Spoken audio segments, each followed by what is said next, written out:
안녕하세요. 삼천포 JSFPB 송재열입니다. 이번 영상은 어떻게 하면 이 프리스타일 영상을 좀 더 이쁘게 찍을 수 있을 것인가에 대한 설명 영상이라고 생각하시면 됩니다. 어떻게 보면 팁이라고 할 수 있는 부분이고요. 그래서 첫 번째는 잔키 줄이는 방법, 그 다음에 두 번째는 영상의 스케일을 높이는 방법, 좀 더 다이나믹하고 스릴 있게, 그 다음에 세 번째는 다이브를 좀 더 쉽게 하는 방법. 그 다음에 네 번째는 체이싱을 찍을 때 팁. 이렇게 네 가지로 한번 구성을 해봤습니다. 첫 번째로 잔키에 관한 부분. 잔키를 줄이기 위해서는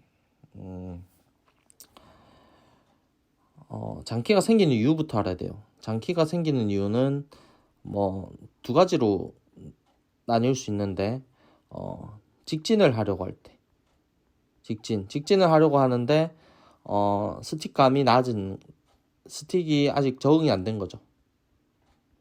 그 다음에 두 번째는 하나의 동작을 하고 그 다음에 뭘 해야 될지 우왕좌왕 하는 거죠.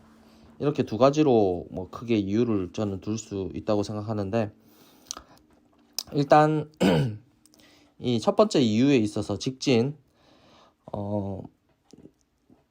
조금 이따 보여드리겠지만은 일단 첫 번째로 직진을 하려고 하지 마세요. 기체는 계속 움직이고 있다라고 생각하는 거죠. 기체는 계속 움직이고 있고 스틱도 계속 천천히라도 좋으니까 스틱도 계속 움직이고 있다, 이렇게 생각해야 됩니다. 그러니까 만약에 이게 좌우 스틱입니다. 그러면은 이렇게 중심부에 스틱을 놓으려고 하면 안 된다는 거예요. 그래서 이 중심 부분은 그냥 스쳐 지나가듯이, 그냥 한쪽 방향으로 이렇게 스쳐 지나갈 때 잠깐 들리는 곳, 다른 쪽 방향으로 지나갈 때 잠깐 들리는 곳이라고 생각해야 되지, 절대로 스틱을 중심부에 가만히 놔두려고 하면 안 된다는 거죠. 그러니까 기체가 계속 한 방향으로 턴하고 이게 천천히 빨리 턴을 하든 천천히 턴을 하든 어쨌든 간에 계속 여기 중심부에 스틱을 놓지 않게끔 그걸 계속 생각하시라는 거예요. 그리고 한 가지 더, 스틱의 중심부 부분 있죠? 여기 중심부 근처, 여기 네모난 칸으로 색칠된 부분에서는 무조건 천천히 움직이려고 노력을 하면은, 이 부분에서 천천히 움직이면은 영상이 훨씬 부드러워져요. 그러면 이거는 의식적으로 천천히 하는 방법도 있지만은 X4 값을 올려줘가지고 부드럽게 만드는 방법도 있죠. 이거는 개인 취향 차이니까 편한 대로 설정해서 쓰시면 되는 거고, 어쨌든 간에 이 기체 스틱의 중심부에서는 천천히 스틱을 움직여야 된다는 점. 그 다음에 동작에 있어서 동작을 어떤 거를 해야 될지, 기술을 스플릿이라든지 루프라든지 어떤 걸 해야 될지 모르겠을 때는 날리기 전에 먼저 생각을 하는 거예요. 콘티를 짜는 거예요. 콘티를 대략적으로 여기서 스플릿 한번 하고, 여기서 가다가 루프 한번 하고, 대략적으로 어떻게 날리겠다 콘티를 짜놓고 날리는 거죠. 아무 그런 거 없죠. 그러니까 새로운 스팟에 가서 제일 먼저 해야 될 것은 여기서는 뭘 하면은 되게 좀 영상이 이쁘게 나오겠다, 그런 것들을 미리 생각하고, 스팟을 돌아다니면서 미리 생각하고 여기서 한번 하고 그 다음에 할 거 생각하고 또 바로 이어서 계속 나가는 거. 그렇게 하면은 장키를 줄이는데 좀 도움이 될 수 있을 것 같습니다. 첫 번째 장키였고요. 두 번째로 스케일입니다. 영상의 스케일을 높이려면, 좀 더 다이나믹하고 스릴 있게 하려면은 첫 번째로 스로틀을 최대한 풀스로틀에 가깝게 계속 치는 거예요. 풀스로틀. 그러니까 꼭 풀스로틀 아니라도 스로틀을 많이 쳐줘야 된다는 거죠. 그러니까 예를 들어서 나무가 있고 스플릿을 해서 나올 거예요. 그럼 여기서 오다가 이만큼 넘어가기 위한 운동량이 필요한, 모멘텀이 이만큼 필요하다고 한번 생각해 보세요. 넘어가는데 필요한 힘.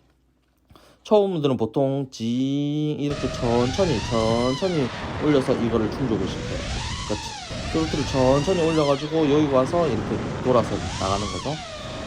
근데 이거를 조금 더 다이나믹하고 스릴 있게 바꾸고 싶으면은 풀스로틀로 미리 이 운동량을 충족시켜 주는 거야. 아까는 이렇게 천천히 올라갔다 치면 이번에는 딱 이렇게 빠르게 그러니까 여기서 찍 했을 때 여기서 이미 운동량 끝난 거예요. 그리고 그 관성을 이용해서 쭉 와서 다시 스로틀 치면서 나가게 되는 거죠. 어떤 느낌인지 아시겠죠? 어차피 필요한 힘은 똑같이 이만큼이에요. 이 나무를 넘어가는 데 있어서 필요한 힘은 이만큼이니까 천천히 스로틀을 올려서 이 운동량을 채우는 것보다는 스로틀을 많이 주되 더 짧게 줘서 이 운동량을 채우는 게 더 좋다는 거죠. 윙 이게 아니고 윙 이렇게. 어떤 느낌인지 아시겠죠? 그래서 이 관성을 이용해서 날아가는 이 구간이 길면 길수록 훨씬 더 영상이 이쁩니다.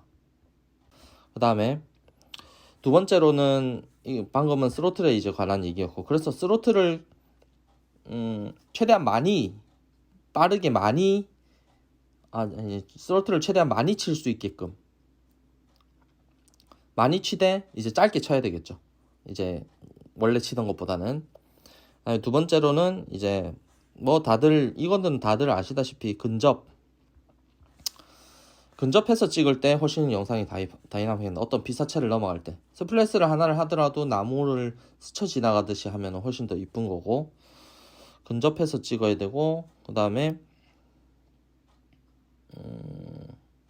당연히 속도가 빨라야 되겠죠.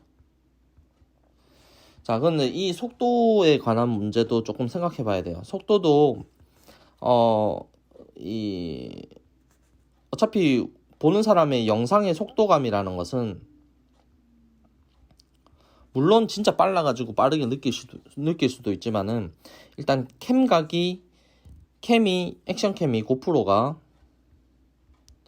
땅을 많이 보면 볼수록, 그러니까 하늘을 보는 게 아니고 땅을 많이 보면 볼수록 속도감이 올라가는 거예요. 그래서 저는 FPV 캠 같은 경우에 이만큼의 각도를 쓴다. 그러면은 그 고프로 캠 같은 경우에는 그것보다 조금 낮겠어요. 한 이 정도. 그럼 내가 실제로 보는 것보다는 땅을 좀 더 많이 보기 때문에 훨씬 더 다이나믹하게 속도감이 있게 찍힌다는 거죠. 어떤 느낌인지 아시겠죠? 저는 체이싱을 할 때, 어떤 피사체를 따라가면서 찍는 체이싱을 할 때를 제외하고는 보통은 FPV 캠이 고프로 캠각보다 조금 더 높습니다. 이거를 조금 더 높게 써요. 그럼 훨씬 더 속도감이 있는 영상을 찍을 수가 있습니다. 그 다음에 세 번째로 이제 다이브에 관한 문제. 자, 초보분들이 제일 많이 하는 실수, 만약에 구멍이 여기 있습니다. 여기를 들어갈 거예요. 이렇게 와가지고 이렇게 들어갈 겁니다. 들어갈 건데 가장 많이 하는 실수는 뭐냐면은 기체를 너무 많이 올려버린다는 거예요. 자, 여기서 오다가 기체를 너무 많이 올려요. 그래서 구멍이 여기 있는데 기체를 너무 많이 올려버리니까 여기서 떨어지면서 속도가 확 붙는 거예요. 그러면 당연히 이 구멍 안에 들어가기가 힘들겠죠. 그래서 여기서 가장 쉽게 이제 이 구멍 안에 들어가기 위해서는, 자, 스플릿을 하든 루프를 하든 어쨌든 간에 원이 그려질 거잖아요. 어쨌든 간에 포물선이 그려질 겁니다. 포물선이 만약에 이렇게 그려진다 하면은, 기체를 던져가지고 포물선이 만약에 이렇게 그려진다 하면은 여기 꼭지점부터 꼭지점 조금 지나서 이 구간에서 들어가야 돼요. 이 구간에서 뭐와 만나야 되냐면은 구멍과 만나야 된다는 거죠. 왜냐면은 이 구간에서 속도가 가장 느립니다. 구멍이 여기 있을 때 꼭지점이 여기면은 바로 들어가는 거예요. 여기서 이제 꼭지점을 찍고 이제 떨어질 때 반대편으로 살짝만 밀어주면은 여기서 멈춘다는 거죠. 기체가. 그래서 그냥 다이브 할 때 팁은 너무 높게 올리는 게 아니고 여기 구멍 위에 내 기체를 세운다는 느낌으로, 이 구멍 위에 내 기체를 세운다는 느낌으로 포물선의 꼭지점에서 꼭지점을 조금 지나서 이 부분에서 구멍을 만나야 된다는 거죠. 내가 들어가고자 하는 구멍을. 그래야 좁은 구멍이라도 쉽게 편안하게 들어갈 수가 있는 거죠. 그래서 여기서 중요한 것도 그러면은 스로틀을 얼마나 쳐줘야 되는가, 스로틀 키워기 되게 중요한 거죠. 그래야만 내가 원하는 곳에 위에 얹어 놓을 수 있는 거예요. 여기서 내려가는 거죠. 반대편으로 힘을 줘서. 그래서 다이브를 편하게 하려면은 구멍 위에 기체를 세운다. 그러니까 포물선의 꼭지점과 꼭지점을 조금 지나서, 기체가 구멍이 여기 있다. 그럼 포물선의 꼭지점은 여기 이쯤에 있어야 된다는 얘기입니다. 그 다음에 네 번째, 체이싱. 피사체를 따라갈 때, 결국은 피사체를 따라가는 건데, 체이싱에서 뭐 그냥 간단한 팁을 드리자면은 우리는 FPV 고프로가 고정이 돼 있어요. 고프로도 고정이고 FPV 캠도 고정이죠. 캠이 고정돼 있으니까 이 피사체를 따라가는데 가장 중요한 거는 속도거든요. 속도. 피사체의 속도가 빨라서 따라잡아야 할 때는 위에서 찍고, 속도가 비슷할 때는 같은 고도에서 찍고, 얘보다 내가 오는 속도가 빠를 때는 밑에서 찍어야만 속도가 줄어든다는 거죠. 속도를 맞출 수 있다는 거죠. 그래서 이 세 단계를 왔다 갔다 하면서 속도가 빨라질 수도 있고 느려질 수도 있는 거니까, 얘가 점점 멀어진다 하면은 위에서 찍어야 되는 거고, 비슷하다 하면은 수평에서 찍는 거고, 얘보다 속도가 빠르다 하면은 밑에서 찍어야 이 속도를 맞출 수 있다라는 거죠.